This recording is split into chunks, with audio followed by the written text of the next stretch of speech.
முயலும் வெல்லும் ஆமையும் வெல்லும், முயலாமைதான் என்றுமே வெல்லாது. அழகான ஒரு கடற்கரை ஒன்றிய சிறிய ஊர். அந்த ஊரில் 2 தோழிகள், ஆஷா மற்றும் லீலா. அவர்கள் இருவரும் சிறு வயதிலிருந்தே அறிவு கூட்டாக இருந்தனர்.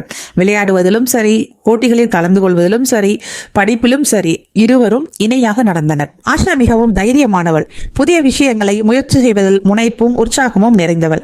லீலா அமைதியானவள். எல்லாவற்றையும் அவள் தானாக முடிவெடுத்து எதிர்பாராத புதிய விளைவுகளாக செய்வதில் ஆர்வம் கொண்டவள். ஒரு நாள் அவர்கள் பள்ளியில் அறிவியல் கண்காட்சி நடத்த திட்டமிட்டிருந்தனர். புதியதோர் உலகம் செய்வோம் என்ற தலைப்பில் அவரவர்கள் தங்கள் பொருட்களை காட்சிப்படுத்தலாம் என்று அறிவித்தனர். உடனே ஆஷாவின் மனதில் ஒரு பெரிய திட்டம் உருவாகியது. மிக பிரம்மாண்டமான காற்றாலை ஒன்று செய்ய வேண்டும்.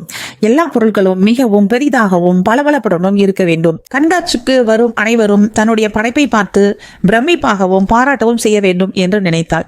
அதே சமயத்தில் லீலா ஆஷாவின் மனதில் ஒரு எண்ணம் ஓடியது. நாம் செய்யக்கூடியது மிகவும் எளிதாக இருந்தாலும் அனைவருக்கும் பயன்படத்தக்கதாக இருக்க வேண்டும் என்று மனதிற்குள் திட்டமிட்டுக் கொண்டாள். அன்று கண்காட்சி நாளும் வந்தது.